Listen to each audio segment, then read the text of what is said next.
ardhi ina sifa zake. Ardhi kwanza ina uwezo wa kutunza kumbukumbu. Maandiko yanasema kuwa Kaini alipomuua Habili, Mungu akamwambia Kaini, damu ya ndugu yako inanililia kutoka kwenye ardhi. Maana yake ardhi ina uwezo wa kutunza kumbukumbu na ina sauti. Ardhi pia inatunza sauti. Mungu kuna maagano alipokuwa anafanya, alikuwa pia anashuhudia au anaweka ardhi na mbingu ziwe mashuhuda ya kile kitu anachoagana na wanadamu. Ndio maana Mungu aliwaambia wana wa Israeli kuwa nazishuhudiza mbingu na nchi hivi leo ya kwamba nimeweka mauti na uzima mbele yako, nimeweka mema na mabaya mbele yako, lakini nakupa shauri, chagua yaliyo mema nawe utaishi. Kwa hiyo Mungu aliamua ardhi na mbingu pia viwe mashahidi ya maagano ambayo yeye anakuwa anafanya na wanadamu. Mungu alimwambia Nuhu, maadamu nchi idumupo, majira ya kupanda na kuvuna hayatakoma katika nchi. Kwa hiyo Mungu alikusudia pia ardhi iweze kushika agano la Mungu la kudetermine majira katika uso wa nchi.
Misitu akaogopa nyuki. Anafuatisha masuala ya tanapa. Masuala ya nani?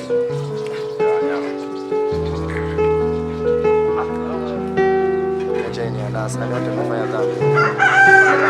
Anafungiwa na mauti. Mimi nilikuwa na cheki yani body like kwa like.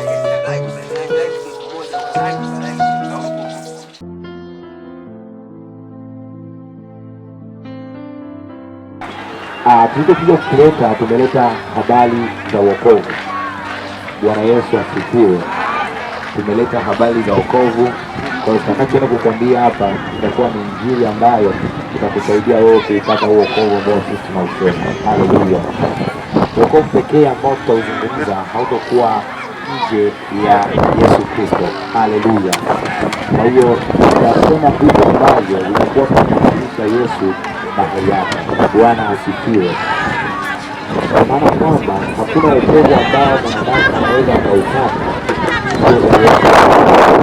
Sema wokovu kwa maana nyingine rahisi ni usalama wa maisha ya mtu ya sasa na ya baadaye. Hii imeleta huyu mtu huyu mtu ana wokovu, maana yake ni kwamba ana uhakika na usalama wa maisha yake ya sasa hivi na ya baadaye. Sijui unanielewa?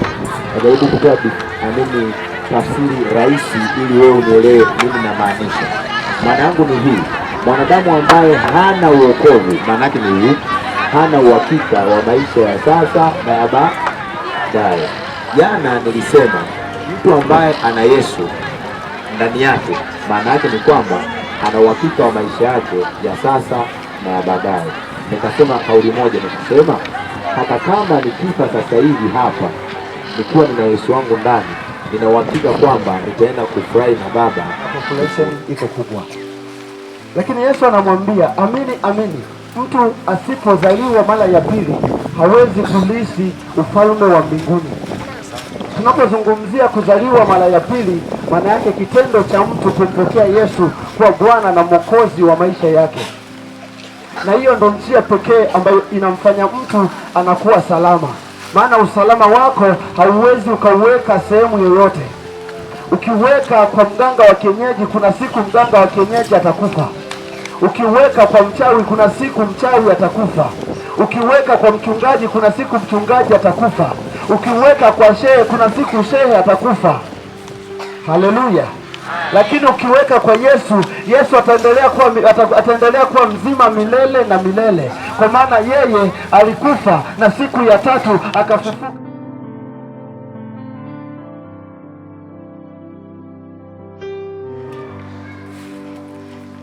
Nange, how are you, Timo?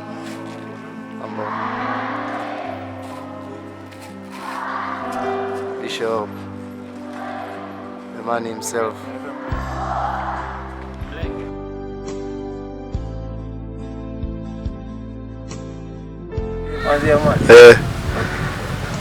Nilikuwa nawaelezea historia fupi ya huu mti, kwamba hii miti kwa asili ya huku wanauita mti wa mlima, na nyingi ilikuwa inatumika kwa ajili ya kutengeneza nguo za asili kabla ya nguo hizi tulizo nazo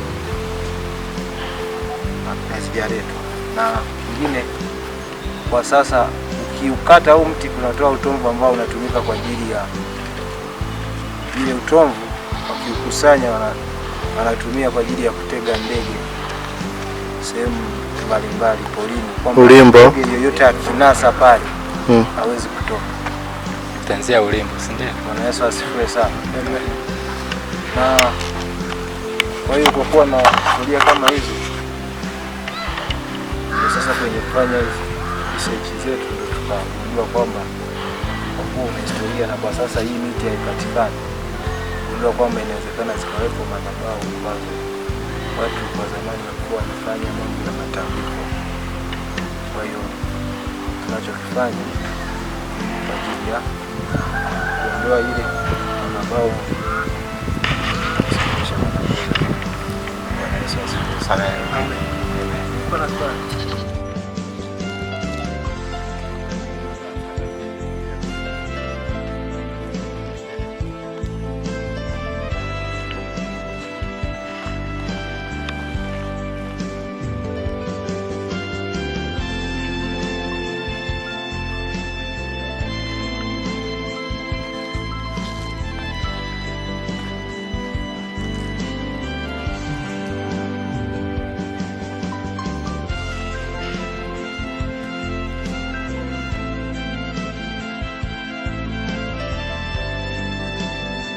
Mapendo kiwe tawa nje sana. Leo tunakwenda kujifunza somo linaloitwa ujana wangu ni mlango. Sema ujana wangu ni mlango. Ujana wangu ni mlango. Okay, naomba tusome kwanza kabla tuendelea. Kama una Biblia yako, Mhubiri sura ya 3 mstari wa kwanza. Tusome mstari mchache kwa sababu ya muda, tukapoteza muda sana. Tusome kitabu cha Mhubiri sura ya 3 mstari wa kwanza, tutaangalia baadhi ya mistari then tutaendelea. Bwana Yesu apewe sifa. Amen. Tumsifu Yesu Kristo.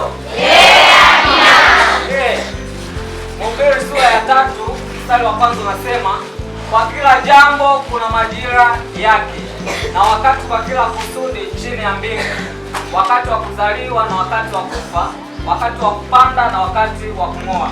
Ngoja inaendelea wakati. Mstari wa 6, wakati wa kutafuta na wakati wa kupoteza, wakati wa kuweka na wakati wa kutupa. Bwana Yesu apewe sifa. Bwana ni mwema.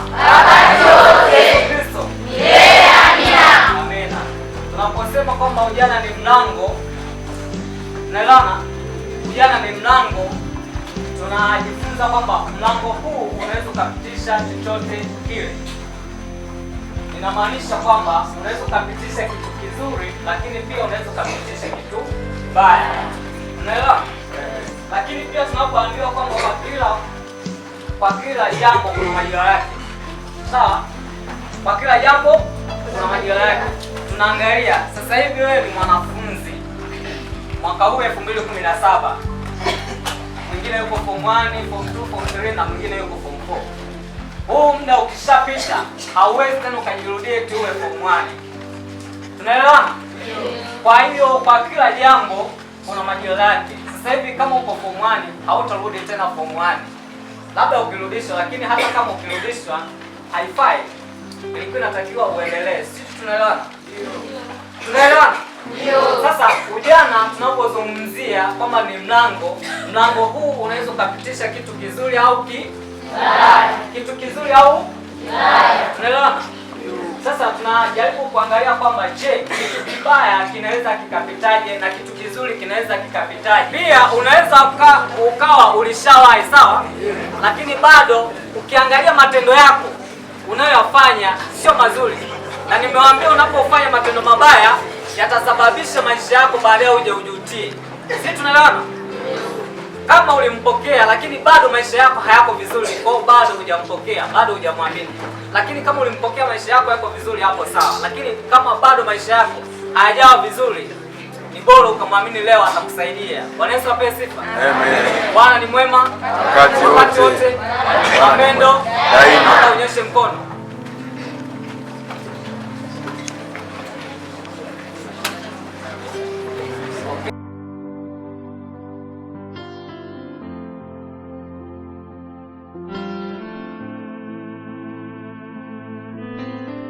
Kuomba Mungu wa jina la Yesu Kristo, omba usije ukaenda ukajisahau ukakaa ukawa umekaa kimya. Omba mwambie Mungu tunahitaji nguvu zake zitatosha, nguvu za uponyaji, nguvu zake kwa ajili ya kuwafungua watu. Sisi tumetumwa na Bwana ili kutangaza mwaka ambao umekubaliwa, mwaka wao kuwachapaa, mwaka wao kuondolewa kutoka katika mateka ya shetani. Sisi tumetumwa na Mungu. Kuna watu ambao wamefungwa, kuna watu ambao shetani anataka wasome, wanafunzi Mungu anataka wao wasome. Omba kwa mzigo kabisa. Mungu tunahitaji nguvu yako, kwambie tunahitaji nguvu yako. Omba kwa ajili ya kiwanja, mwaga damu ya Yesu Kristo kwenye uwanja wa. Natamani nizungumzie maneno machache sana kwa ajili ya ufunguzi wa mkutano huu wa Injili. Maneno yaliyoandikwa katika Injili ya Yohana sura ya 1. Ninasoma mistari 4 tu. Injili ya Yohana mtakatifu sura ya 1 mistari 4. Hapo mwanzo kulikuwako neno, naye neno alikuwako kwa Mungu, naye neno alikuwa Mungu. Huyo mwanzo alikuwako kwa Mungu. Vyote vilifanyika kwa huyo, wala pasipo yeye hakikufanyika chochote kilichofanyika. Ndani yake ndimo ulimokuwa uzima, na ule uzima ulikuwa nuru ya watu. Amini. Bwana Yesu asifiwe. Amen. Ninatamani kuzungumzia maneno mawili tu. Neno na neno uzima. Mtazame mwenzako, mwambie neno na uzima. Mtazame tena, umwambie neno na uzima. Kwenye ufunguzi natamani niyazungumzie mambo haya mawili. Biblia inapozungumza habari za neno, moja kwa moja neno ni Mungu. Kwa lugha ya Kiyunani neno limetafsiriwa kwa lugha ya logos, na maana ya logos ni Mungu mwenyewe.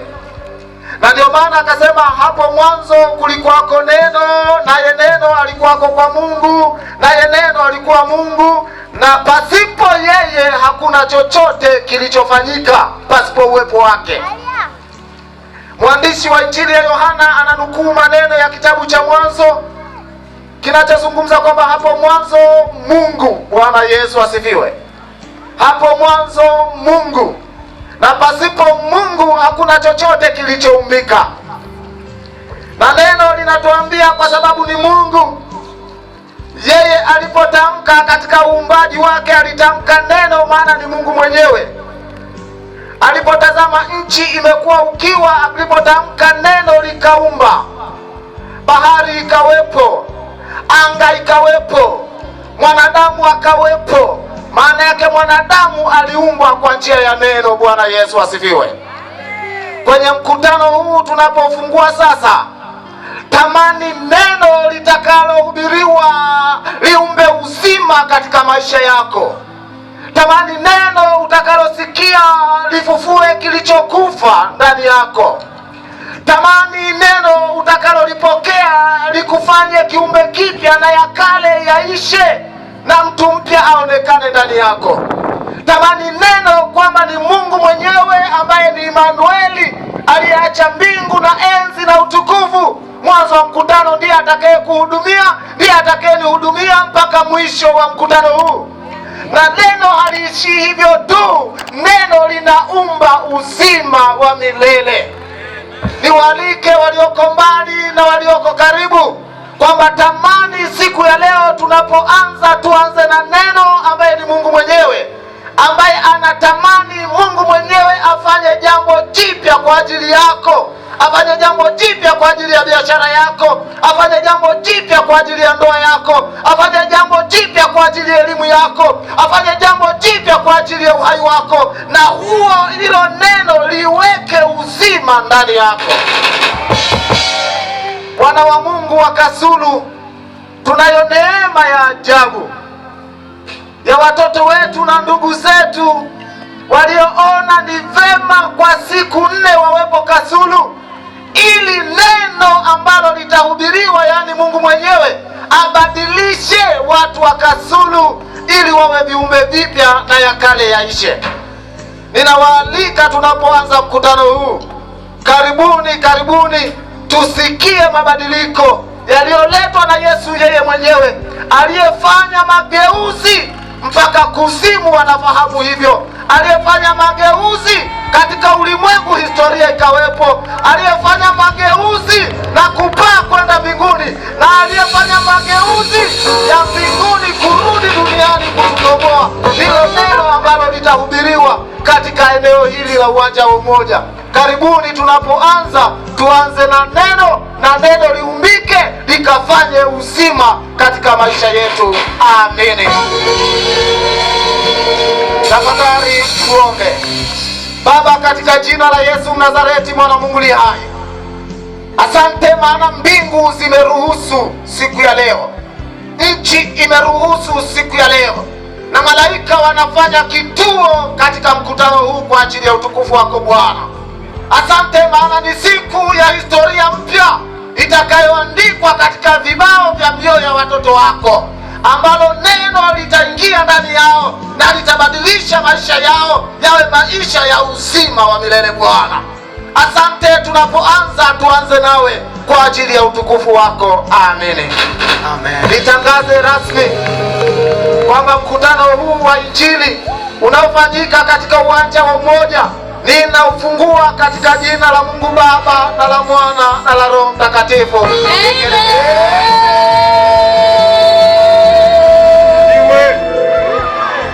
Imani siwe mhidiwe.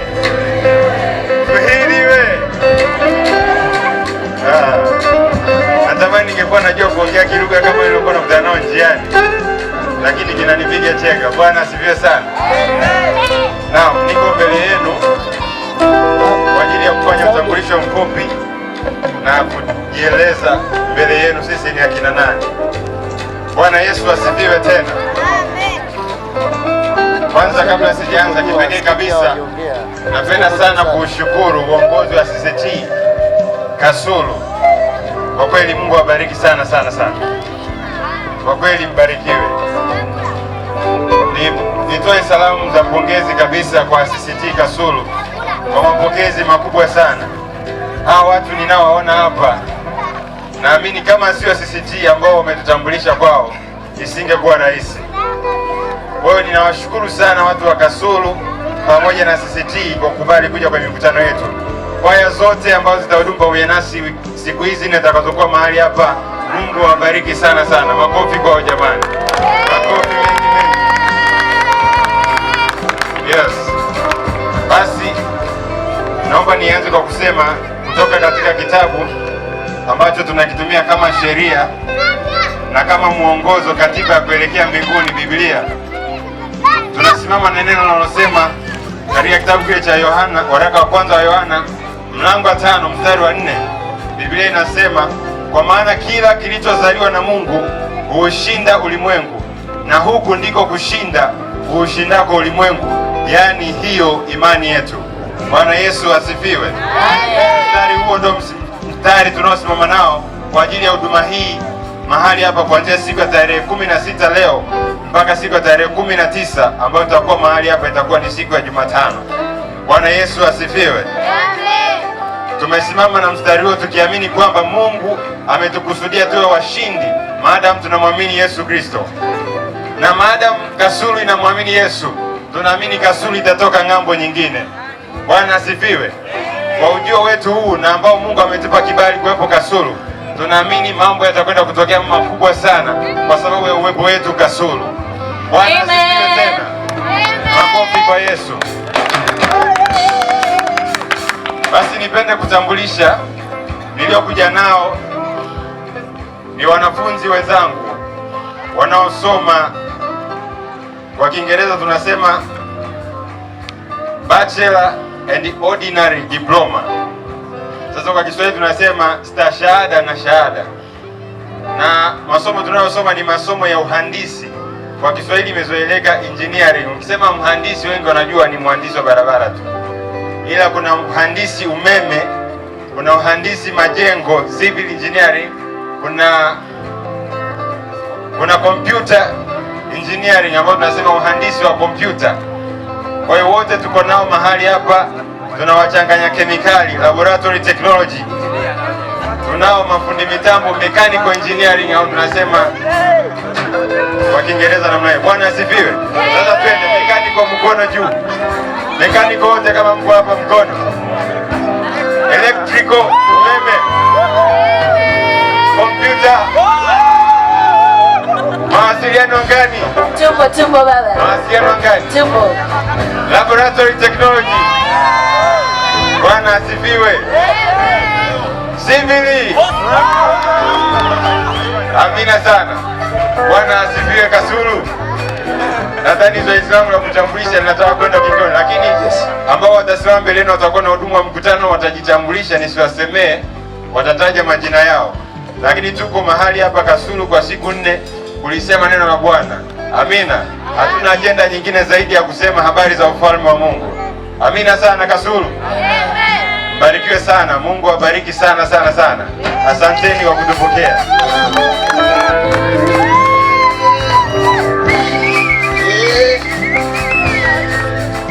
Mungu Baba, uketie mahali pa juu, tunasema asante kwa utukufu wako na nguvu zilizoko kwako na mamlaka uliotupatia ili tuliseme neno lako kwa uwezo wako na nguvu zilizoko kwako. Tunasema asante kwa chombo ulichokitumia kuweza kufikisha ujumbe wa neno lako na mamlaka ile kwako. Tupe nguvu ya fadhili tuweze kutambua neno lako na nguvu yako ikabaki kwenda kututia ukuu wa uwezo wako ili tusimame katika imani yako ya kweli, katika jina la Yesu Kristo naomba na kushukuru. Amen. Tupate maarifa kidogo ili tuudhihirishe utukufu wa Mungu mahali hapa. Mungu yuko mahali hapa. Bwana Yesu asifiwe sana. Bwana Yesu asifiwe sana. Ufalme wa Mungu u juu yetu. Kuna neno linaitwa wokovu.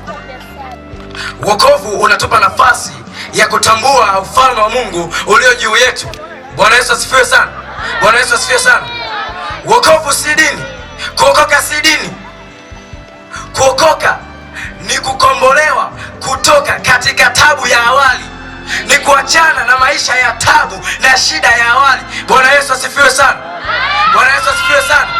Ukisoma Kutoka 3:7 mpaka 8, kuna maneno ya Mungu yananigusa sana, ambayo amenipa niweze kuwafunulia wana wa Kasulu siku ya leo. Bwana Yesu asifiwe sana. Ukisoma Kutoka 3:7 mpaka 8, maneno ya Mungu yanasema, Bwana akasema, hakika nimeona mateso ya watu wangu walioko Misri, nami nimekisikia kilio chao kwa sababu ya wasimamizi wao, maana nayajua maumivu yao. Nami nimeshuka ili niwaokoe na mikono ya Wamisri, niwapandishe katika nchi ile, hata nchi njema, kisha pana nchi ijayo maziwa na asali, hata mahali pa Mkanani na Mhiti na Mwamori na Mperizi na Mhivi na Myebusi. Bwana Yesu asifiwe sana. Bwana Yesu asifiwe sana.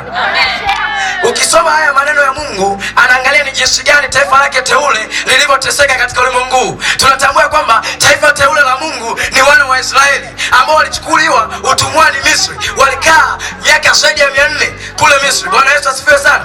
Bwana Yesu asifiwe sana. Walipoteseka kwa shida nyingi, Mungu aliona alete ukombozi wake katika wana wake aliowapenda. Bwana Yesu asifiwe sana. Hapo mwanzo tunaona kama wana Israeli ndio walikuwa taifa teule, lakini watu wote sasa tunahesabika kwamba ni wana wa Mungu. Bwana Yesu asifiwe sana. Bwana Yesu asifiwe sana. Wokovu ni kuacha dhambi zako ili uweze kusamehewa na Mungu, uyatende mapenzi yako, uachane na shida za maisha yako. Bwana Yesu asifiwe sana. Bwana Yesu asifiwe sana. Angalia ukisoma Mathayo 9:2,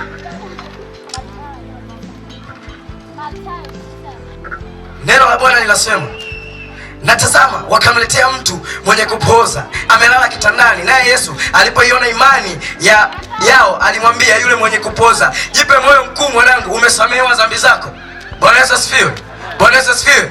Alitambua yule mtu ana makosa, yule mtu ana dhambi, ndio maana amepata kupooza. Ndipo anapoleta wokovu, anamwambia umesamehewa dhambi zako. Hiyo ndio habari ya wokovu. Bwana Yesu asifiwe sana. Bwana Yesu asifiwe sana. Angalia, watu tunakosea, tunajua shida ni kwamba ni kule kuumwa ama kuhangaika, kwamba ni kipofu ama ni kilema. Shida hata huo umaskini wako ni shida ambayo Mungu hataki wewe uwe nayo. Bwana Yesu asifiwe sana. Bwana Yesu asifiwe sana. Angalia watu wa Mungu. Mungu hutumia manabii wake, hutumia mamasi wake ili kuja kuleta neema ulimwenguni. Hapo mwanzo wana wa Israeli wanapoteseka Misri, Mungu alimwita Musa, akamwambia angalia, nimekuweka ili ukanikombolee watu wangu, maana nimeona mateso yao. Bwana Yesu asifiwe sana. Bwana Yesu asifiwe sana. Hiyo ilikuwa ni kwa wana wa Israeli, alimtuma nabii wake Musa. Lakini kuna mwovu aliinuka, shetani ibilisi, ambaye amemtawala ulimwengu huu siku ya leo, ameweka mamlaka yake, watu wake wanateseka. Akaangalia ile baraka aliyowapa wana wa Israeli, anahitaji kuituma ulimwenguni kote. Akaamua mtume mwana wa pendo lake Yesu Kristo, ili kila mmoja amwaminie asipotee, bali awe na uzima wa milele. Bwana Yesu asifiwe. Bwana Yesu asifiwe sana. Bwana Yesu asifiwe.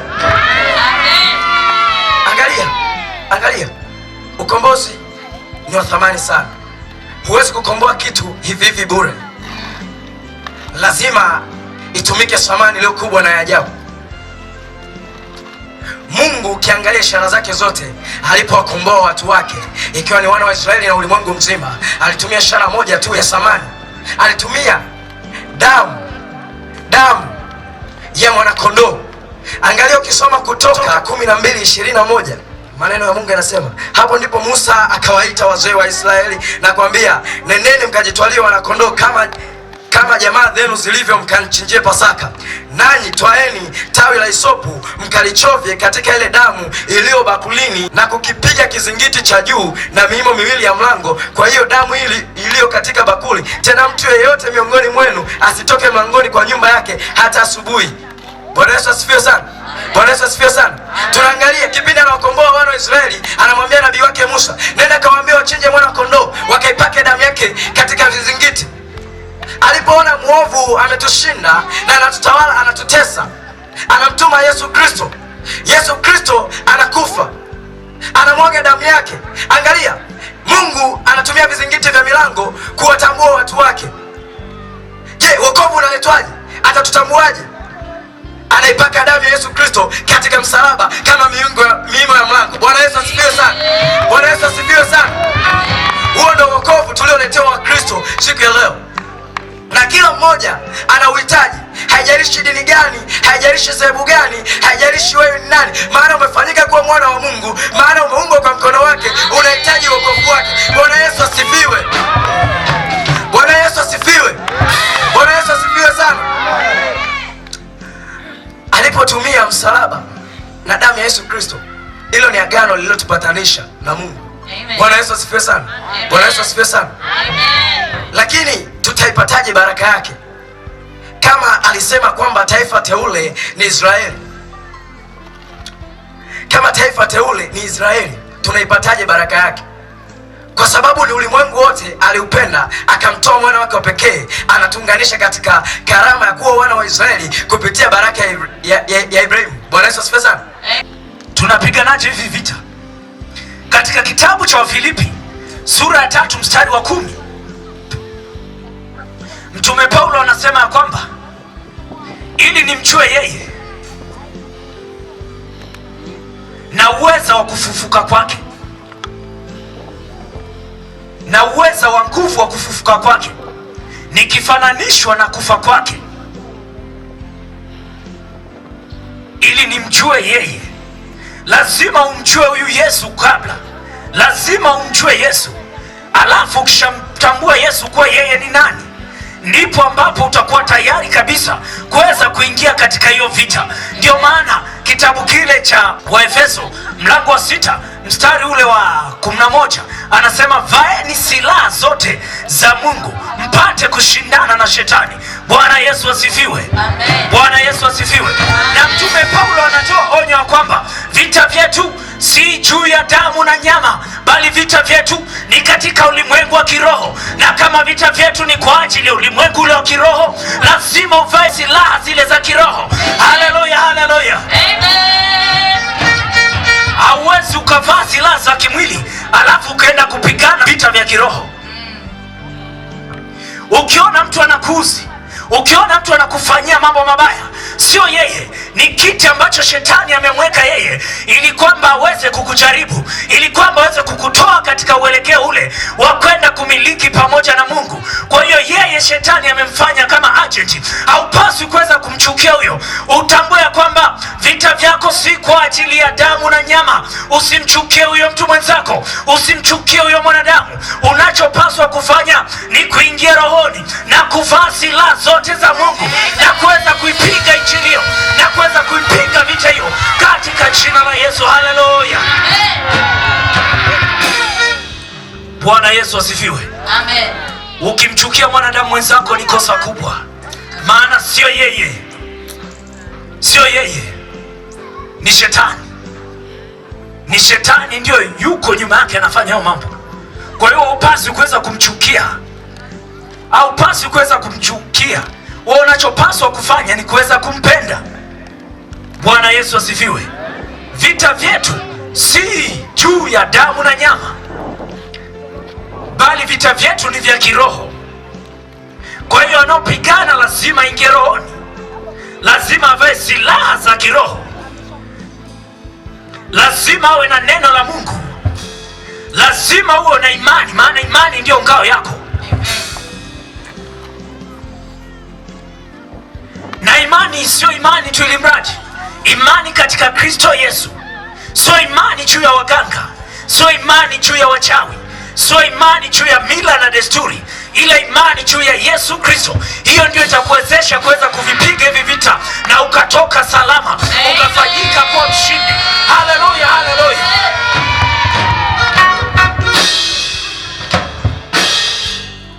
Efeso 6:10. Efeso 6:10. Hatimaye mzidi kuwa hodari katika Bwana na katika uweza wa nguvu zake. Vaeni silaha zote za Mungu mpate kuweza kuzipinga hila za shetani. Kwa maana kushindana kwetu sisi si juu ya damu na nyama, bali ni juu ya falme na mamlaka na juu ya wakuu wa giza hili, juu ya majeshi ya pepo wabaya katika ulimwengu wa roho. Ukichukia mwanadamu wenzako unaoishi naye katika ulimwengu, utafanya makosa. Vita vyako ni katika ulimwengu wa roho. Kwa unapomchukua huyu Yesu, unapomkiri, unapomvaa, anakuambia kwamba yeye atakuwa ndani yako na wewe utakuwa ndani yake. Kwa hiyo utafanyika kuwa mwana wake, na unapoingia katika majaribu, unapoingia katika vita, utaenda kupigana naye, maana imani yako wewe umeweka kwake Yesu Kristo, na neno lake ndio unalijua, na Roho wake Mtakatifu aliyopanga anaenda kukaa ndani yako. Ukiingia katika vita, unaenda kupiga. Haina haja ya kwenda kumchukia jirani yako, haina haja ya kwenda kumchukia ndugu yako, haina haja ya kwenda kumchukia bosi wako. Wewe unachopaswa kufanya ni kuingia katika ulimwengu wa kiroho, na kwa vile una huyu Yesu, ukasimama kwa ujasiri na kusema kwa jina la Yesu Kristo, na kuamrisha wewe pepo, toka kwa jina la Yesu. Haleluya. Hizi silaha unazovaa ni sawa na mwanajeshi.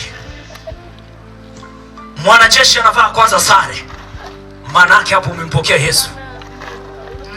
Tukimpokea Yesu, wote tunafanyika kuwa wana wa Mungu, tunavaa sare. Bwana Yesu asifiwe. Bwana Yesu asifiwe. Na ukishamvaa huyu Yesu vizuri, anakupa na Roho Mtakatifu. Yeye ni upanga ule ukatao. Hiyo ndio silaha yako unaoshika namna hii. Na wakati huo umekamata imani yako hiyo ambayo ndio ngao, unashika namna hii. Mkono wa kushoto, mkono wa kuume umeshika upanga wa Roho Mtakatifu namna hii. Anapokuja shetani, anakuletea jaribu la namna yoyote, akija unamwambia wewe nakujua, wewe nakujua, mimi ni amiri jeshi wa jeshi la Bwana. Hapa niko na silaha ya Roho Mtakatifu na ngao yangu ambayo ni imani ninayo, na Yesu nimemvaa kamili, na kuamrisha mimi ni amiri jeshi mkuu kwa jina la Yesu. Mguu mpande, mguu sawa, nyuma geuka, toka kwa jina la Yesu. Kikija kisukari hivyo hivyo, unakiambia wewe nakujua Bwana, mimi ni amiri jeshi wa jeshi la Bwana. Nyuma geuka, mguu upande, mguu sawa, toka kwa jina la Yesu. Akija mchawi akikujaribu, unamwambia mimi ni amiri jeshi wa jeshi la Bwana. Nyuma geuka, mguu upande, toka kwa jina la Yesu. Akija spinani mwingine, unamwambia wewe nakujua, wewe kansa wa ukimwi nakujua, mguu upande, mguu sawa, toka kwa jina la Yesu. Wakija wachawi, wakija wakanga, wakija wakikujaribu usiku, wanapiga piga sijui matunguli, unawambia na wajua, mimi ni amiri jeshi wa jeshi la Bwana. Mguu pande, mguu sawa, nyuma geuka, toka kwa jina la Yesu. Haleluya.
Haleluya.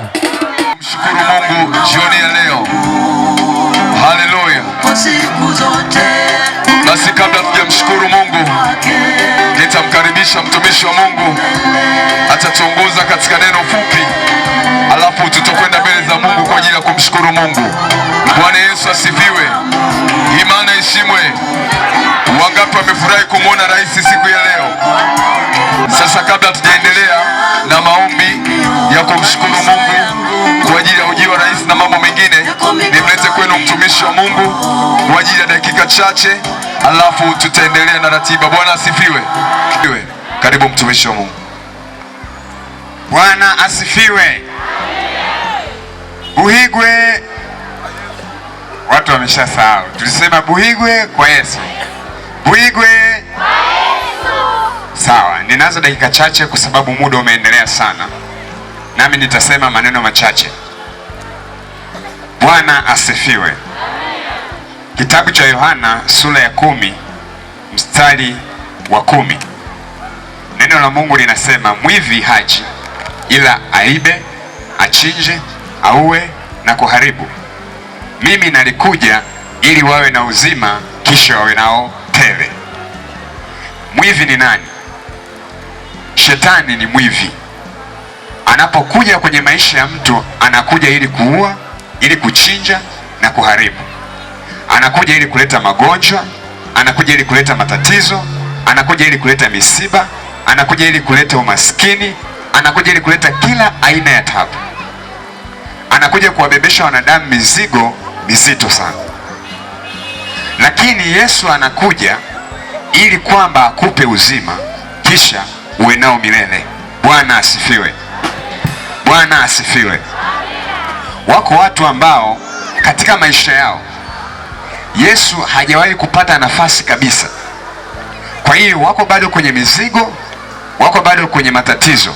Shetani ameiba uzima wao, shetani ameiba uchumi wao, shetani ameiba afya zao, wako kwenye mahangaiko. Lengo letu na kitu Mungu alichotutuma ni kukuambia yuko Yesu anayeweza kukupa uzima, anayeweza kukupa amani, anayeweza kukupa furaha, anayeweza kukupumzisha. Inawezekana umehangaika sana, inawezekana umeteseka sana, kwa sababu shetani kazi yake ni kuharibu. Amepanda vitu vibaya kwenye maisha yako. Maandiko yanasema maana kwa kusudi hili mwana wa Mungu alidhihirishwa ili kuzivunja kazi za ibilisi. Na kila pando ambalo Mungu hakulipanda kwenye maisha yako, maandiko yanasema litang'olewa. Lakini ili pando la adui ling'olewe kwenye maisha yako, inahitaji ufanye maamuzi ya kukubali kwamba Mungu, nahitaji uingilie kati maisha yangu na kuondoa pando lolote ambalo shetani amelipanda. Wangapi wanataka Mungu aondoe mapando ya shetani kwenye maisha yao? Punga mikono kama hii. Bwana asifiwe. Yako mapando mengi. Inawezekana ukiangalia uchumi wako, kuna vitu ambavyo shetani amepanda vinakusumbua. Inawezekana ukiangalia watoto wako, unaona kabisa kuna namna ambavyo shetani amekuonea, amepanda vitu. Wako watu ambao shetani amevuruga maisha yao. Wengine kazi zao zimeharibika kwa sababu wamelogwa. Wachawi wamewaloga na wametupiwa mapepo bila sababu. Wamewafunga, wamepoteza kazi, wamepoteza waume, wamepoteza watoto, wamepoteza familia kwa sababu shetani ameamua kuwaonea. Huyo ni mwizi. Anaiba amani yako, anaiba furaha yako, anaiba uzima wako, anaharibu kila kitu. Lakini Biblia inasema kwamba Yesu alikuja duniani ili kwamba awape wanadamu amani, ili kwamba awape wanadamu uzima, ili kwamba awape wanadamu furaha, ili akurejeshe tena ile maana ya kuishi kwako. Kuna wakati unaweza ukaishi katika maisha hapa duniani ukasema ni heri ufe, kwa sababu mateso ulionayo yanakuwa ni mengi. Kila likiisha hili linatokea jingine, haujamalizana na hili lingine limetokea. Ukifanya kazi kidogo umepata pesa, matatizo yanaongezeka. Ni kwa sababu shetani anapigana na uchumi wako, anapigana na mafanikio yako, anapigana ili aendelee kufurahi kukuona uko katika hali ya kukandamizwa. Lakini Mungu ni wa upendo sana. Kwa njia ya Kristo Yesu amekuja ili kutukomboa. Ili kumnyima shetani uhalali kwenye maisha yako, unahitaji kuondoa kinachompa uhalali. Kinachompa uhalali shetani wa kukutesa na kukufunga na kufanya kile anachofanya ni kwa sababu haujamkabidhi Yesu maisha yako. Ukimkabidhi Yesu maisha yako, unasamehewa dhambi zako.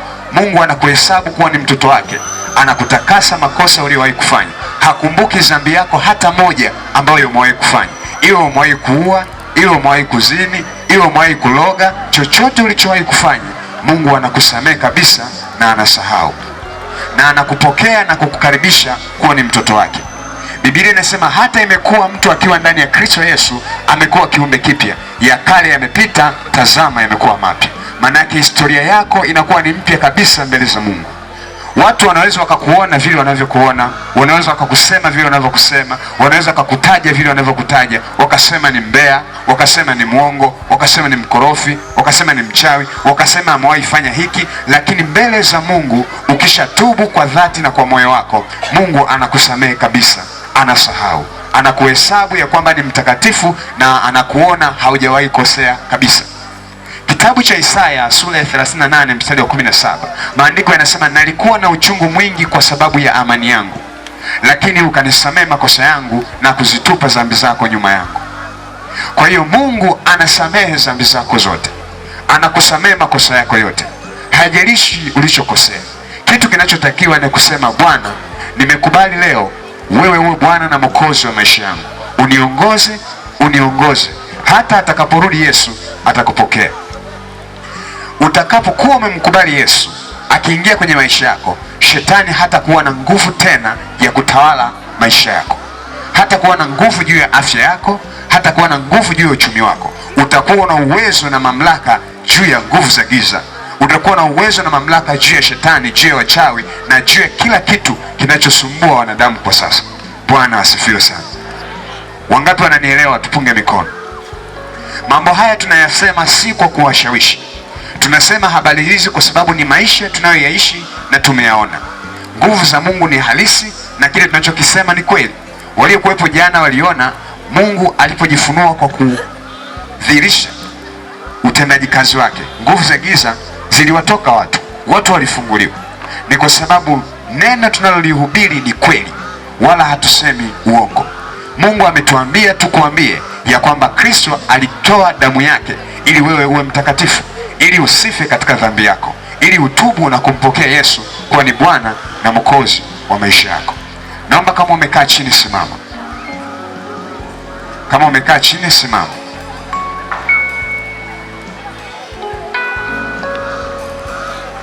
Kama umekaa chini simama. Yesu anakupenda. Kwa kadiri unavyozidi kukaa upande wa shetani, ndivyo ambavyo anazidi kukuonea. Niliwaambia watu tulipokuwa Kasulu ya kwamba wengine wanadharau wokovu, wanasema nitaokoka siku nyingine.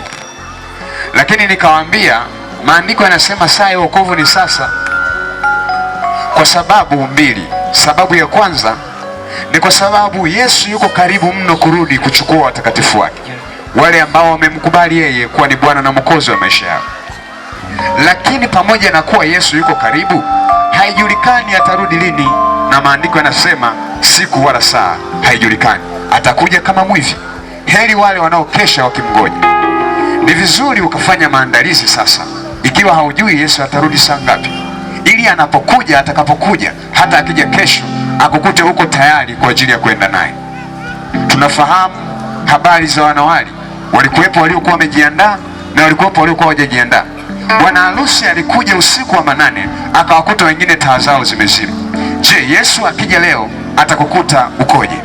Atakuhesabu kuwa ni mtakatifu? Utakuwa ni sehemu ya watakaoenda mbinguni au utakuwa ni sehemu ya watakaoenda jehanamu? Sababu ya pili kwa nini unatakiwa kuokoka na kwa nini unatakiwa kumpa Yesu maisha kila unapopata nafasi ya kusikia Injili, ni kwa sababu haujui utakufa lini. Maisha na kifo ni siri kubwa sana. Wanadamu hawajafunuliwa kujua mwisho wa maisha yao. Mfalme Daudi alimuomba Mungu akasema, Bwana, tujalie, tufundishe kuzihesabu siku zetu, kwa sababu kifo ni siri iliyofichika. Maisha ya wanadamu yanakoma wakati fulani. Kama ambavyo ulianza kwa kuzaliwa, pia unaweza ukamaliza kwa kufa. Swali linakuja, yako maisha baada ya kufa. Je, utaishi maisha gani baada ya hapo? Utaishi maisha mazuri au mabaya? Ikiwa Biblia inasema ya kwamba Mungu yupo na unaamini, ikiwa Biblia inasema kwamba shetani yupo na unaamini, ikiwa Biblia inasema uchawi upo na unaamini, Biblia pia inasema kuna maisha baada ya kufa, na hilo pia liamini. Na kama hilo pia umeliamini, Biblia pia inasema yako maisha ya milele ya uzima na yako maisha ya milele ya hukumu. Je, utakapokufa utakuwa fungu gani? Utakuwa upande wa maisha ya uzima au upande wa maisha ya mateso? Ni vizuri ukaamua maamuzi ya busara ambayo sisi tuliamua. Nasi tulionekana wajinga wakati fulani mbele za watu, kwa sababu tulikuwa vijana wadogo tulipoamua kumkubali Yesu. Wengine walicheka, wengine walitubeza, lakini tunaonekana kuwa wa thamani na wa maana sana sasa, kwa sababu walipoendelea kukaa kwa shetani hakuna faida walioipata. Shetani aliyaharibu maisha yao. Dhambi inaweza ikakushawishi uendelee kuifanya, lakini ni kama mtu ambaye anakupakia asali lakini ndani ameweka kitu chenye uchungu. Mwanzoni kuna utamu sana, lakini uchungu unapoanza kukupata unakuwa hauna namna unavyoweza kurudi nyuma. Ni vizuri sana wakati huu ukafanya maamuzi. Ikiwa tumeweza kukuambia ya kwamba kuna madhara yanakuja na kuna hukumu baada ya kifo, hauna sababu ya kujiuliza mara mbili juu ya kwamba umkubali Yesu au umkatae, kwa sababu neema ya kukuokoa imefunuliwa sasa. Bwana asifiwe.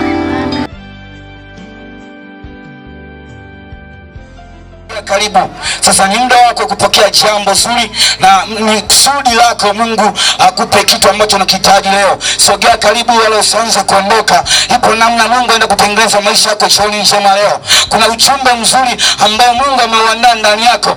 Sogea karibu leo, uko mbali. Sogea karibu, tayari kusikiliza huu ujumbe. Jambo ambalo ningependa tushirikiane jioni njema leo ni jambo moja, ya kwamba using'ang'anie vinono vya dunia hii. Vinono vya dunia hii vitakupeleka motoni, vitakupeleka katika jehanamu ya mwisho. Kama unaandika, kama kuna mtu amkini anaandika, jambo ambalo ningependa tushirikiane jioni njema leo, ya kwamba using'ang'anie vinono vya dunia hii. Vinono vya dunia hii vitakupeleka motoni. Naomba twende moja kwa moja kwenye kitabu cha Samueli, waraka wa kwanza Samueli sura ya 15 kuanzia mstari wa kwanza na watatu. Neno la Mungu nasema, kwanza ngoja nikupe ni kama story ambayo inaweza kukusaidia kidogo hapa. Ni kama story kwamba enzi hizi zilikuwa za mtumishi Samueli. Alikuwa kuhani ni Samueli, lakini Samueli akawa amepewa maagizo ya kwamba akamtawaze Sauli kuwa mfalme wa Israeli. Kweli Samueli akamtawaza mfalme akawa Sauli enzi zile, lakini Mungu akaenda kumtumia Samueli zile enzi ya kwamba msema na mfalme Sauli, mwambie kwamba kuna watu waliendelea kuweka mapingamizi juu ya wana wa Israeli katika safari yao kutoka Misri. Wale watu walikuwa ni Waamaleki. Akaenda kumpa ujumbe Samueli, mwambie Sauli, sasa ipo saa imefika ya kwenda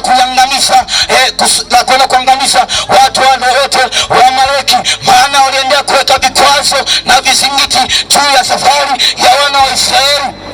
Basi Samueli mtumishi wa Mungu akaendelea kwa unyenyekevu kwenda kumpasha habari enzi zile aliyekuwa mfalme Sauli.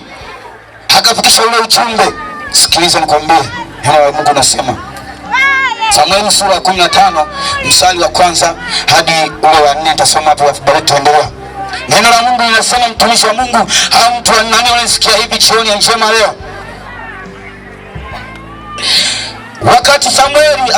Wakati Samueli akamwambia Sauli, Bwana amenipeleka nikutie mafuta uwe mfalme wa watu wa Israeli. Basi sasa isikie sauti ya maneno ya Bwana. Bwana wa majeshi anasema hivi, nimeyatoa moyoni mwangu mambo hayo Amaleki waliowatenda Israeli, jinsi walivyowapinga njiani hapo mlipopanda kutoka Misri. Basi sasa enda ukawapiga Amaleki na kuviharibu kabisa vitu vyote walivyo navyo, wala usiwaache, bali waue wanaume na wanawake na watoto wanyonyao, ng'ombe na kondoo, ngamia na punda. Bwana Yesu asifiwe. Bwana Yesu asifiwe. Basi sauti ya Mungu ikaenda juu ya mfalme Sauli, ya kwamba kaangamize na Waamaleki wote waliokuwa wanawapinga wana wa Israeli juu ya safari yao. Angalia, Sauli kwa alikuwa ni mfalme, lakini akajawa na kiburi, akaona kwamba ya kuwa nimeshakuwa ni mfalme, sasa sifai kufuata amri au jambo lote linaloamriwa na Mungu wangu.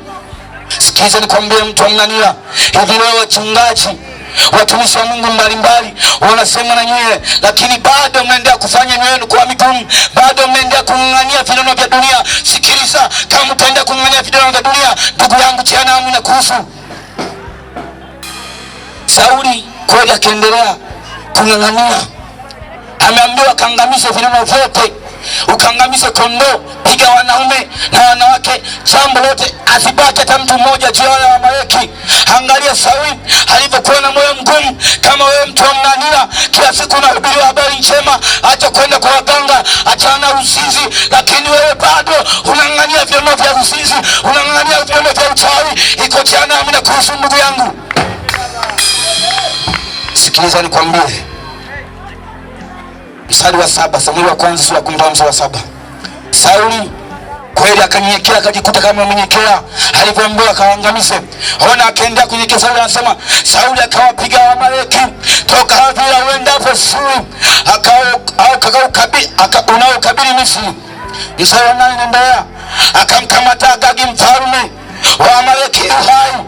Sikiliza mtu wa Mungu, sikiliza, akawaangamiza hao watu wote. Sikiliza mstari wa 8, Sauli akawapiga Waamaleki toka Havila uendapo Shuri, akamkamata Agagi mfalme wa Waamaleki hai, akawaangamiza hao watu wote kwa upanga. Lakini Sauli na watu wake wakamwacha Agagi hai, na katika kondoo walio wazuri na ng'ombe na vinono na wana kondoo na chochote kilicho chema, wala hakukiharibu akawaangamiza wala kukiangamiza, bali chochote kile kilichokuwa kibaya na kibovu ndicho Sauli alichokiangamiza. Ona huyu Sauli ambaye alikuwa amejawa na kiburi cha uzima. Kama wewe mtu wa Mnanira unavyoona kwamba una afya, unaenda kupata kiburi, unaambiwa okoka, utaki kuokoka, umejawa na kiburi cha uzima. Kama huyu mfalme Sauli amejawa na kiburi, anaambiwa angamize wote, lakini yeye akaona kuna vinono vya kondoo, akaona ni mwache mfalme Agagi. Sikiliza, wewe leo umemwacha Agagi ndani yako, lakini umeacha uzinzi, lakini ndani yako kuna Agagi ambaye ni uongo. Ndugu yako, kama utaendelea kung'ang'ania vinono vya dunia hii, kama utaendelea kung'ang'ania vinono ambavyo mfalme Sauli aliendelea kuving'ang'ania, umeambiwa angamize chochote kile. Sikiliza, amri za Mungu sisi zinasema waziwazi ya kwamba achana na vyote vile, ya kwamba achana uongo, achana uzinzi, usiabudu sanamu. Lakini wewe umeshika moja tu, wewe unatumaini sabato tu, ya kwamba sabato sijui nenda kupeleka mbinguni. Hapana, bali niekea vyote ulivyoambiwa, vyote ulivyoagizwa, zile amri zote ukatii, ndipo utaokoka na kuishi ufalme wa mbinguni. Haleluya, piga kelele kwa Bwana, shangilia tu Bwana. Sikiliza nikwambie, hata kufanya moyo wako mgumu ndugu yangu kama huwa Sauli. Sauli mwisho wake unajua kitokea nini? Amefanya moyo wake kuwa mgumu, akaona vile vinono, basi sasa ufalme wako utaenda kuenemeka. Wewe unajiona sasa umejenga sijui ka nyumba, unaona sasa umeenda kujiinuka, Yesu umeinuka sasa, umeachiliwa tu mtu wa Mungu, unaona wokovu ni kama mavi. Ndugu yangu, wewe kama unasahau, ipo siku yako. Wewe unaona kwamba wokovu sijui nini, watu sijui aina gani. Ndugu yangu, ipo siku yako, utalia na kusaga meno kama utaki kutii na kufuata sauti ya Mungu. Unang'ang'ania vinono ambavyo ni uzinzi, uasherati, kwenda kwa waganga na ule uchawi, ipo jehanamu inakukumba ndugu yangu.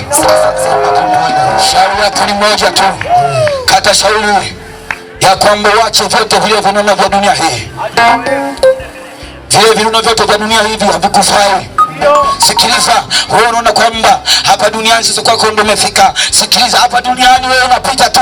Safari yetu sisi ni kwenda mbinguni, na mbinguni hakitakiingia kile kinyonge, hawataingia wachawi, hawataingia wanaabudu sanamu, hawataingia wanaopigania waganga. Bwana Yesu asifiwe.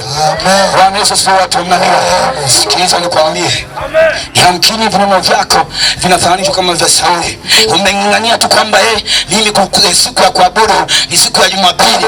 Unang'ang'ania tu kwamba wewe, mimi kiuno changu katika hii dunia kumtukuza Mungu wangu, sivyo ni kuabudu siku ya Jumamosi. Sikiliza nikwambie, Mungu huyu wa mbinguni ambaye unategemea kwenda mbinguni, angalia wewe unaabudu Jumapili au angalia kwamba unaabudu Jumamosi, ya kwamba fuata hakuna sheria za Mungu ukauishi ufalme wa mbinguni, ya kwamba ukalikiri jina la Yesu Kristo ambaye wewe alijitoa msalabani akafa kwa ajili yako, akashinda kifo na mauti, akasimama na kukutetea wewe. Sasa yu hai, anaenda kuponya, anaenda kuweka watu huru. Huyu ndiye Mungu unataka umtegemee. Wewe usitegemee Sabato, usitegemee Jumapili kwa kupeleka mbinguni.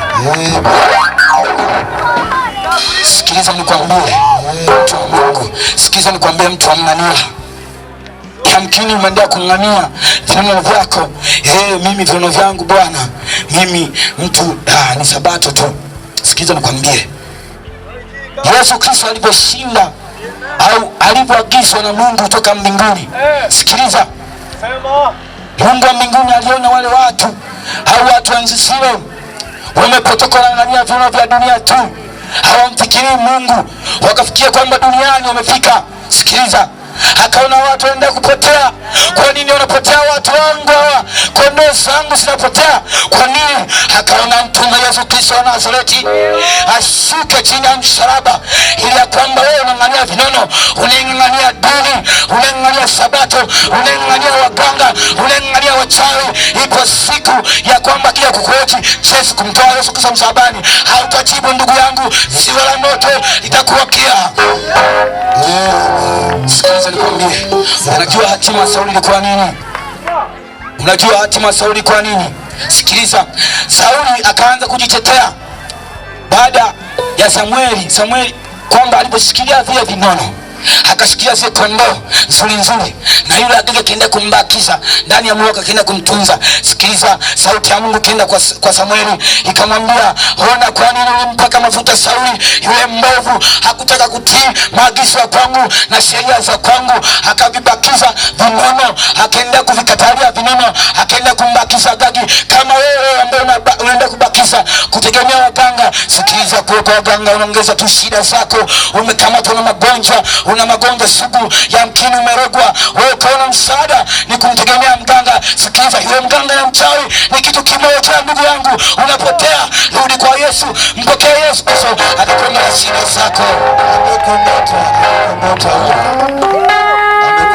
Sikiliza nikwambie, mstari wa 20 namalizia, wala usianze kuchoka.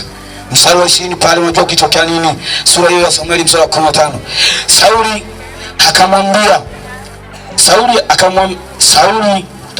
akamwambia Samueli, hakika nimeitii sauti ya Bwana. Sikiliza, Sauli akaanza kujitetea, akaanza kumwambia Samueli kwamba akaanza kama kuchionesha, yamkini Samueli ajui yeye kwamba amekamata vile vinono, lakini sauti ya Bwana imekuja kusema na Samueli. Ona akaendelea kujikosa kama ambavyo wewe unaambiwa kwa kasema nitakoka kesho, unaenda kujibembeza. Ndugu yangu, achana mambo ya kujibembeza, hujui kesho kitokea nini. Yamkini ukitoka hapa tu uje mpokee Yesu ukafa, sauti yako itaenda kudaiwa jehanamu tu, haitadaiwa mbinguni.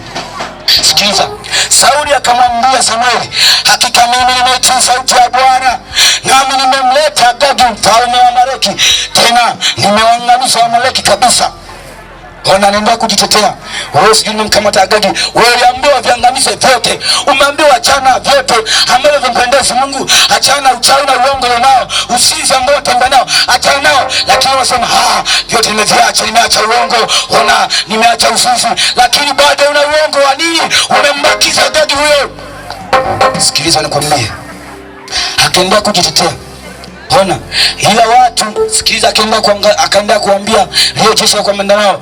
Ona, akaenda ila watu wameteka nyara kondoo na ng'ombe walio wazuri katika vilivyo katika vyombo vyako wakfu, kusudi wavitoe zabihu kwa Bwana Mungu wako huko Gilgali. Ona akaenda kujitetea, yamkini sijui nimebakisha uzinzi, yamkini nimebakisha uasherati, yamkini nimebakisha uongo, wewe kaibia soka mwisho nitatubu. Hapana, baada ya kifo ni hukumu. Ndugu yangu, kana shauri leo, mpokee Yesu.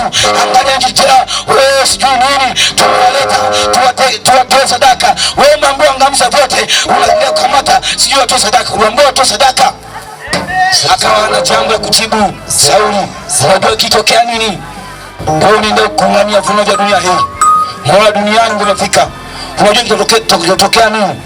Sikiliza. Namalizia mstari wa 22 na 23. Sikiliza neno la Mungu sema. Naye Samueli akasema, je, Bwana asipendi sadaka za kuteketezwa na dhabihu sawa sawa na kutii sauti ya Bwana? Angalia, kutii ni bora kuliko dhabihu.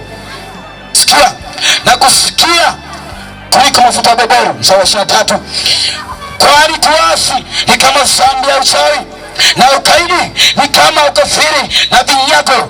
Kwa kuwa umelikataa neno la Bwana, yeye amekukataa wewe, Israeli mfalme. Piga makofi mbele za Bwana. Sikiliza, Sauli alienda kung'ania vinono. Unajua kimtokea nini? Alikataa kutii neno la Bwana, na yeye akakataa kuwa mfalme. Hatimaye kimkuta nini? Jehanamu ilimhusu. Wewe unaambiwa wewe, watumishi wa Mungu, wachungaji wanajitoa, wanakuambia acha vinono, achana usinzi, epuka kwenda kwa waganga, unaangamiza tu, unaongeza matatizo yako kule, lakini wewe bado unaenda kumtunza Agagi ambaye ni uchawi. Sikiza nikwambie, huyo Agagi unaenda kumkatalia hata kuhusu, yani wewe na mchawi au wewe na mganga unaenda kumng'ania, wote ni motoni, wote wakao utaenda kuhusu katika kuondoka katika swali la moto. Sikiliza nikwambie, kuna funza ndugu yangu, wale funza wapi, utaenda kuteswa na moto na funza enda kukushambulia hata utakaofe. Lakini jambo jema ni kusikia sauti ya Mungu wako leo. Tubu, wacha na mabaya, rudi kwa Yesu Kristo, mpokee Bwana wako. Atakuwa msaada, ataenda kutoa shida na mizigo ulizonazo leo. Achana vyono vya dunia. Kumbuka ni msafiri, unaenda mbinguni. Makao yetu sisi yako mbinguni. Achana kung'ania dini, achana kung'ania Sabato, achana kung'ania kwamba ninaabudu Jumamosi au Jumapili. Sikia kale kitabu cha Luka sura 18 mstari wa kwanza wasema ya kwamba imetupasa kumwabudu Mungu wa mbinguni kila siku au kila wakati. Sikiza, wewe unaabudu si Jumapili tu, baada ya Jumapili unafunga Biblia yako unatupa kule. Wewe unaabudu Jumamosi, sikiliza, wewe baada ya Jumamosi unatupa kule. Hujui kwamba unaambiwa kumwabudu Yesu Kristo kila siku unapoamka, mwamuru wewe, unapolala, juu ya biashara yako, juu ya masomo yako. Lakini hatimake wewe unaabudu sanamu, unaabudu waganga, unaabudu wachawi. Sikiliza, wale wachawi wanapita, wale waganga wanakufa. Ile siku utamwabudu nani? Wakifa waganga na wachawi na wategemea. Shauri moja ndugu yangu, shauri moja, mkubali Yesu Kristo tunayemhubiri hivi leo. Fuatishe kwa imani kabisa, funika macho yako, weka mkono mmoja kifuani, mwingine nyanyua juu.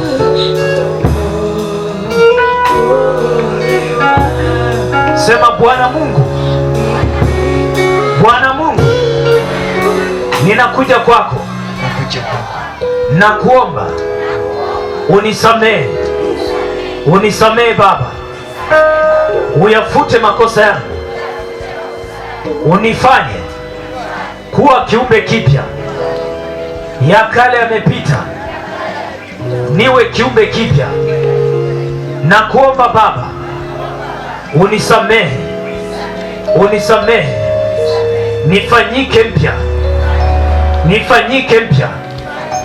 Nisikumbuke hapo mwanzo, nisikumbuke hapo mwanzo. Nianze maisha mapya pamoja na wewe, pamoja na wewe.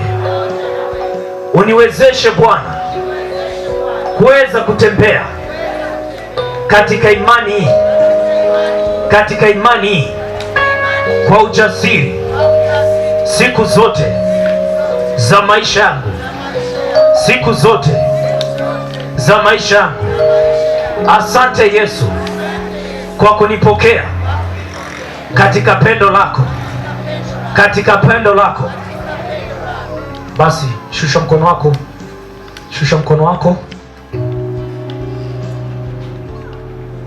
Baada ya kuokoka, Yesu anakupa Roho Mtakatifu ambaye ni msaidizi wako, ili kwamba akaendelee kukufundisha, akaendelee kukuongoza, akaendelee kukushauri. Kwa hiyo wewe uliokoka siku ya leo, mahali hapo utampokea Roho Mtakatifu, atafanya mambo yote yanayokueleza. Atakusaidia kwa ajili ya kuomba, atakusaidia mambo mbalimbali ya kimaisha, atakusaidia katika masomo, atakusaidia katika biashara, katika kilimo chochote ambacho unakifanya. Yesu, pokea Roho Mtakatifu. Endelea kusema asante Yesu, usichoke, usichoke, usichoke, usichoke. Ukisikia lugha mpya inakuja ndani yako, usijizuie, usijizuie, usijizuie.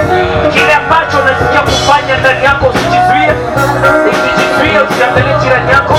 Karabashata sayapa, ipo shata sako, ramako ya boshata saka, ramoko ya boshaka, ipo sa, mandarabo, rakashata sa, raposhete, rapoko, rakashata sayo, rapoko, mandirabo shete sayapa, riko sakapa, ipo shata saya, ipo shata.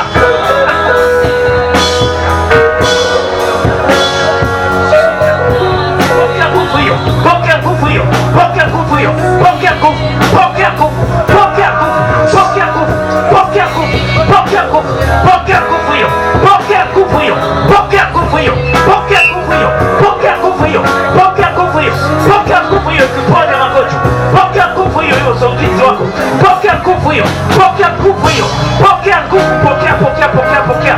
Rapashata se, rapako, riko shata saya, riko raposhete, matarapo, riko saka shete, rapoko yabo shata saka, riboko yabo saka, ripo shata saka, rapo shato, ripo saka, rapoko yabo saka. Holy Spirit, manifest your Holy Spirit. Karapo shata, ripo saka, pokea nguvu hiyo, pokea nguvu hiyo, pokea nguvu hiyo, pokea, pokea, pokea, pokea nguvu hiyo. Karapo shata, jina la Yesu, fanyika mzima. Karapo shete sako, rapa shata sayama, ripo shato, rapa saka, ripo shaka. Hilo jina la uchungu lililoko ndani yako, kwa jina la Yesu, na liondoa kwa jina la Yesu. Karapa shata, matarapo shetera, ripo shata rapo, ikoria bo shata, ripo saka, ripo shata saka, rapo koria bo saka, ripo shaka. Pokea uponyaji wako, pokea uponyaji wako, pokea uponyaji wako. Karapa shata, ripo saka, ripo uponyaji wako, na nipata kwa jina la Yesu, na nipata kwa jina la Yesu. Karapa shata, ripo saka, ripo koria bo saka, ripo shete saya, rapo koria bo shata, ripo saka, ripo shata manda, ripo rapa shata, ripo saka. Fanyika huru kwa jina la Yesu, fanyika huru kwa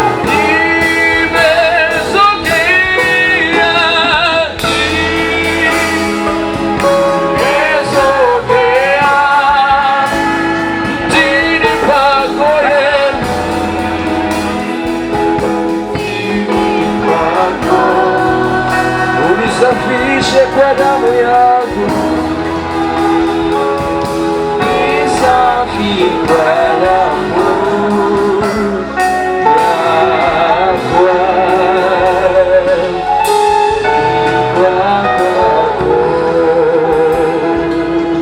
mahali mlipo, hata kama haujapita hapa, lakini unataka kumpa Yesu maisha yako, utanyosha mkono wako mmoja juu na mkono mwingine utaweka kifuani, alafu utanifuatisha maneno haya.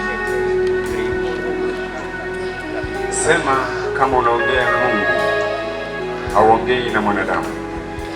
Hii ni sala yako ya kupatana na Mungu wako. Hii ni sala yako ya kupatana na Mungu wako. kwa imani na kwa moyo wa dhati. Sema, e Bwana Yesu. Sema kwa sauti, e Bwana Yesu, nakushukuru kwa sababu ya upendo wako, maana ulinifia msalabani ili mimi niwe hai, ili mimi nipatane na Mungu. Ukachukua dhambi yangu, ukanisafisha. Saa muhimu ambapo tunakwenda kulithibitisha neno lako, na nguvu za Mungu na moto wa Roho Mtakatifu unapita na kuacha huru watu hawa katika jina la Yesu Kristo wa Nazareti. Shetani, mapepo, tunawaamuru kwa mamlaka ya jina la Yesu, achia maisha ya watu hawa, achia maisha ya watu hawa katika jina la Yesu Kristo wa Nazareti, katika jina. Concentrate kwenye maombi haya, waache hawa. Concentrate kwenye maombi haya, waache hawa. Concentrate kwenye maombi haya. Watoeni, wasogezeni pembeni, wasogezeni pembeni. Kaa kwenye mstari, kaa kwenye mstari vile vile, endelea kukaa kwenye mstari. Kwa mamlaka ya jina la Yesu, shetani, hauna uhalali juu ya maisha ya hawa watoto, hauna uhalali juu ya maisha ya hawa wanafunzi, na kuamuru katika jina la Yesu Kristo, kwa mamlaka ya jina la Yesu Kristo, kwa mamlaka ya jina la Yesu Kristo, kwa mamlaka ya jina la Yesu. Pepo, achia maisha yake, achia maisha yake, achia maisha ya binti, achia maisha ya kijana, achia maisha ya baba, achia, achia kwa mamlaka ya jina la Yesu. Tunaachilia damu ya Yesu juu yao, damu ya Yesu, damu ya Yesu, damu ya Yesu inapita, na nguvu za Mungu zinapita, na nguvu za Mungu zinapita, nguvu za Mungu zinapita kwa jina la Yesu Kristo wa Nazareti, katika jina la Yesu, katika jina la Yesu, katika jina la Yesu, katika jina la Yesu, katika jina la Yesu, katika jina la Yesu, katika jina la Yesu. Funguka karabaseke kwa mamlaka ya jina la Yesu, kwa mamlaka ya jina la Yesu, kwa mamlaka ya jina la Yesu. Pepo, kwa jina la Yesu, pepo, kwa jina la Yesu, kwa jina la Yesu. Achia, achia binti, achia binti, achia binti, achia binti kwa jina la Yesu, katika jina la Yesu.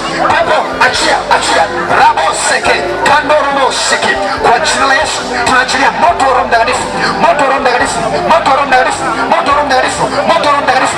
Hakitabaki chochote, hakitabaki chochote kwa jina la Yesu, kwa jina la Yesu, kwa jina la Yesu, kwa jina la Yesu.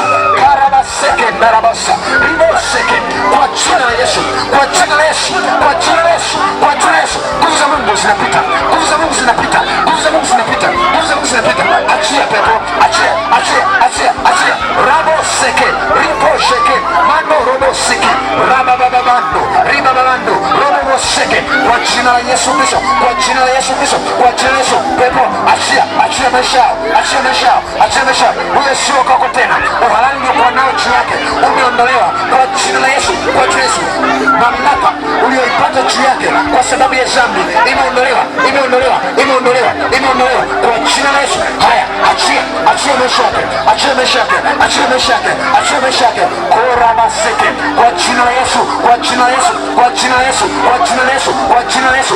Robo seke kwa jina la Yesu, rama mama manda robose kwa jina la Yesu, kwa jina la Yesu, kwa jina la Yesu. Pepo, pepo, pepo, pepo. Haya, achia, haya, achia. Funguka, funguka, funguka, funguka, funguka, funguka, funguka, funguka. Rama seke, funguka, funguka, funguka.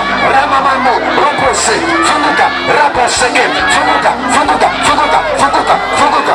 Ripa pepo baseke, ramando, ramashe, remashe, remashe, remashe, remashe, remashe, remashe, robose, rima mama manda, raposa, rapose, riba baba baseke. Mapepo mliowafunga hawa watoto tunawaamuru, tunawakandi mase kwa mamlaka ya jina la Yesu. Rama mama nde, sopo, achia, achia, rapa seke, achia baba, achia baba, achia baba, rapa seke kwa jina la Yesu, kwa jina la Yesu. Nguvu za giza, nguvu za giza, achia, achia. Haya, funguka, funguka, funguka, funguka, funguka, funguka, funguka katika jina la Yesu. Operation ya Roho Mtakatifu inapita hapa. Yama, kamata wewe binti katika jina la Yesu. Karabaseke, ripo baba sheke.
kutusaidia.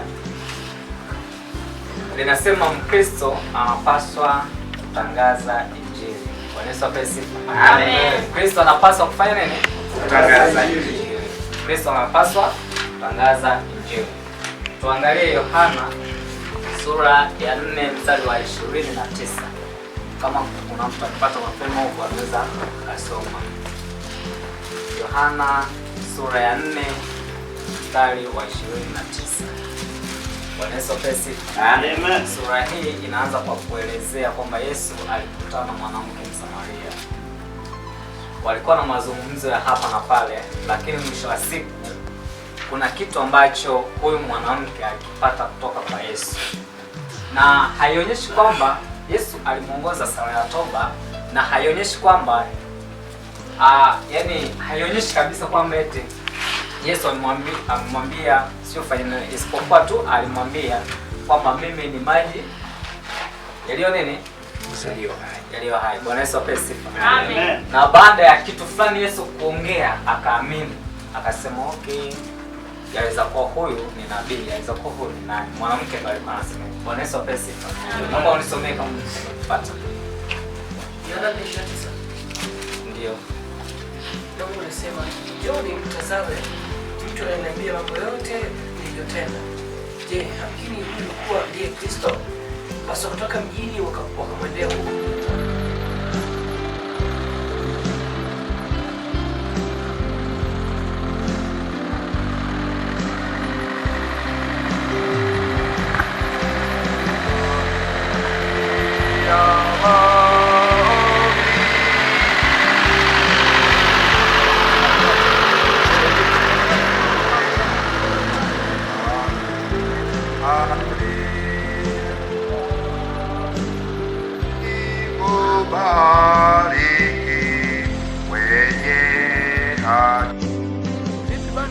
Hapana. Hata Mungu wako anakueleza Bwana. Umesikia?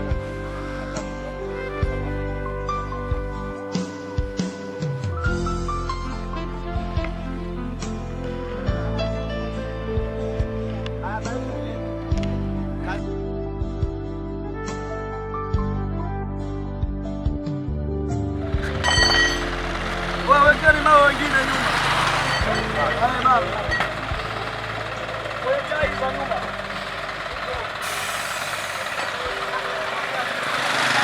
Safari ni nzuri, kwa changamoto hazikosekani. Kwa inabidi tu unavumilia na unaendelea na safari. Changamoto unazungumzia changamoto gani hizi? Kwa kweli uwezo wa gari zetu ilikuwa ni changamoto. Sababu milima hii ni mirefu sana na hizi gari za kawaida. Kwa hiyo tunapata shida kwenye system of brake. Hii miteremko mikali. Inabidi tusubirie hizi brake lines zipoe ili ziendelee na safari. Lakini kila kitu kiko vizuri nashukuru. Naam, asante. Katibu, unaelezea vipi safari yetu? Safari tumekuwa ni njema sana na mafanikio, japokuwa kama unavyoona hapa tumesimama wakati tulioipata ya break kwenye magari yetu tunahiti sana. Kwa hiyo tumesimama kidogo kingoja zipoepoe tuweze kuendelea na safari, lakini kila kitu kiko salama. Kwa hiyo tutaridhika. Sasa tumaini tutafika salama. Nashukuru.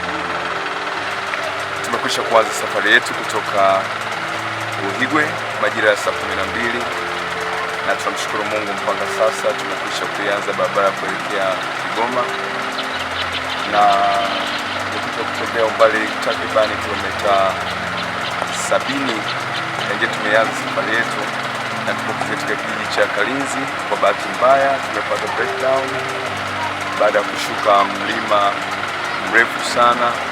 Gari zetu mbili zimepata tatizo, kwa hiyo tunaendelea kuzishughulikia, na wakati huo miongoni mmoja wetu kati ya miongoni mwetu amepata tatizo. Kwa hiyo tunafanya utaratibu wa kuweza kumfaulisha, kuhakikisha kwamba anawaishwa kama spinya wanafunzi wa mwaka wa kwanza wa teknolojia Masali City. Ni misheni yako ya ngapi? mission yangu ya kwanza. Na unaizungumziaje? Kweli nimeona kwa namna tofauti, maana yani haikuwa kama vile ambavyo nilikuwa nakuja nikifikiri. Nguvu za Mungu zilikuwa kubwa na nimeshangaa kuona kwamba kumbe Mungu anaweza kutumia kila mtu. Haijalishi yuko katika yani ya kiimani, lakini mtu wake anatumika, maana nimeona kila mtu akitumika kwa Na changamoto zozote ambazo umeziona? Bila ya maji kwa masuala usafiri, gari limekuwa kipata matatizo mara kwa mara, lakini pia tulipata changamoto ya mtumishi mmoja ambaye alikuwa nabii. Mwanzoni alifanya kama kukatisha tamaa kama nabii alikuwa akitoa, nayo ilikuwa changamoto kubwa kwangu, japo nashukuru viongozi walikabili hilo na tukarudi kwenye mstari mpaka kumaliza vizuri kwa ushindi. Ukipewa nafasi ya kushauri uongozi wa DITSSF kwa mission ijayo, unatoa ushauri gani? Ushauri ambao nitashauri kwamba maandalizi makubwa yafanyike mapema, na sasa kwa kujua changamoto za mahali tunapoenda, ili hata usafiri ukidhi viwango vinavyohitajika, lakini pia watu wanaoenda wapime kabla ili yasitokee kama yametokea mwaka huu, ya kuwa na watu ambao wako tofauti, na kila mtu aeleze wazi lengo la yeye kuwepo na mipaka yake pia. Amen. Kamili, kozi na mwaka. Richard Thomas. Ongeza sauti. Richard Thomas, computer engineering kwa watatu. Hii mission yako ya ngapi? Mission ya pili. Na unaelezeaje? Mission hii kwa mission ambayo nimekuja mwanzo, hii nafikiri imekuwa kama rahisi kidogo. Kwa sababu kuna changamoto nyingi zaidi kuliko rahisi. Yeah. Urahisi unazungumzia urahisi wa na urahisi kwa maana ya mawasiliano ya watu tunaozungumza nao kuhusu habari za Kristo. Upokeaji wao, jinsi ambavyo wamepokea. Nafikiri Mtwara palikuwa pana shida sana, hasa kwenye door. Watu wamepokea vizuri sana kama walipokea watu wa maeneo ya Buigwe basi.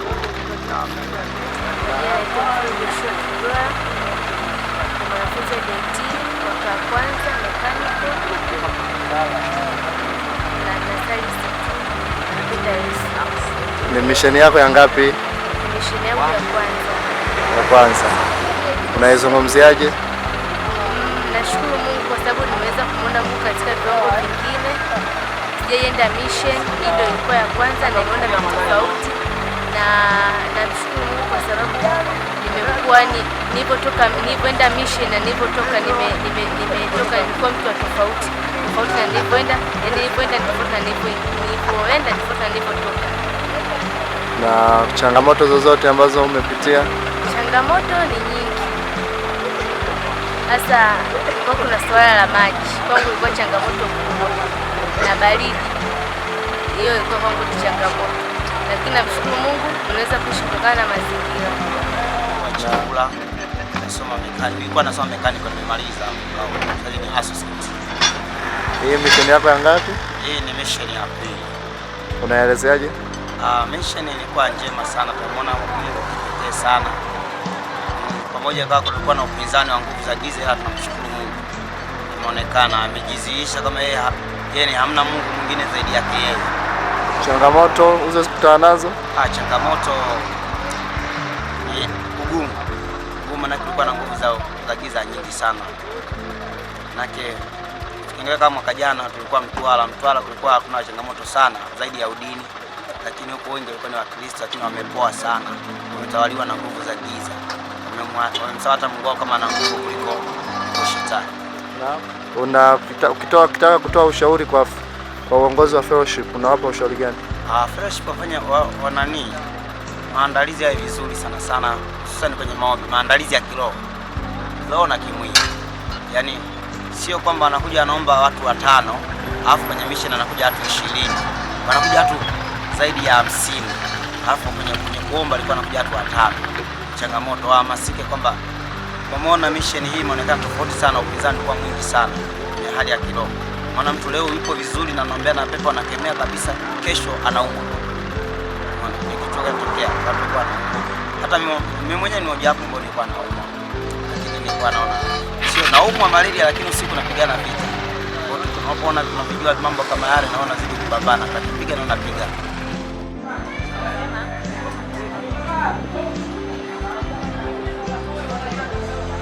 Hali yako katibu? Ndio. Ulisema shida ni nini? Malaria. Ni ngapi?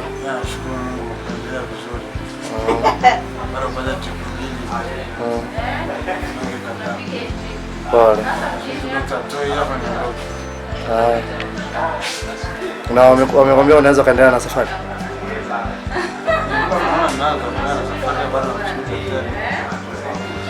Unaweza kuwa na nguvu nazo, lakini daktari akakunyima ruhusa.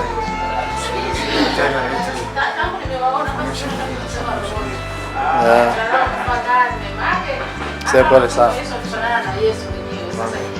Nzuri. Unaendeleaje na kazi? Tunaendelea vizuri. Ndio, kia katibu wetu hapo. Tumempokea mgonjwa akiwa na hali mbaya, lakini tunamshukuru Bwana Yesu. Ametenda muujiza baada ya kuwekewa dripu 2. Hali yake sio mbaya sana, anaendelea vizuri. Na mmemkuta na shida malaria mangapi? Hatujaangalia cheti na malaria ngapi, lakini cheti kinaonyesha kwamba na malaria.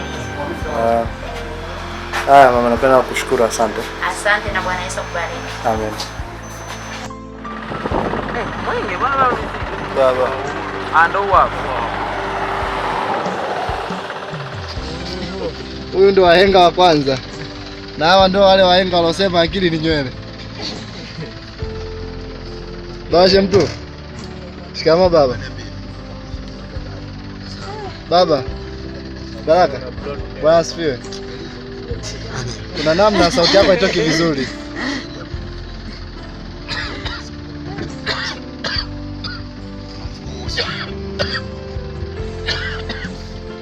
Wahenga. Na huyu ndio mhenga yule aliyosema kwamba Bwana Yesu asifiwe. Amen. Yule aliyesema kwamba wachawi wampige mafua afu akashindwa hata chafya, ndio mhenga huyu hapa. Aisee, ni hatari. Kwa elimu. Je suis fier avec toi Seigneur, car chez toi, je ne manquerai de rien. Dieu le Père, Dieu le Fils, Dieu le Saint-Esprit. Je, wewe fahari yako ni nini? Fahari yetu ni kumbeba Kristo katika maisha yetu. Haleluya. Fahari yangu ine Bwana, ni kumbeba Yesu.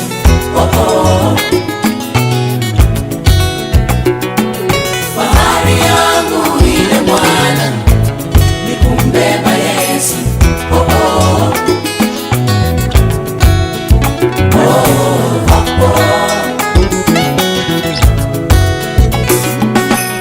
Yule mwana punda alipokuwa amembeba Yesu, yeah, alishangiliwa, alitandikwa vitenge,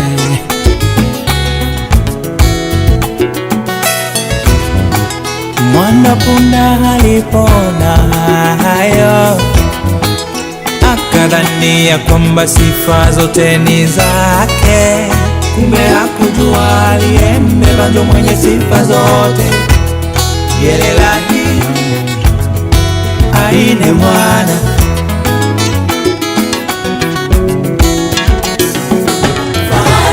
mimi mtoto wa mwana, nikumbeba Yesu. Fahari yangu ine mwana, fahari yangu ine Bwana, ni kumbeba Yesu.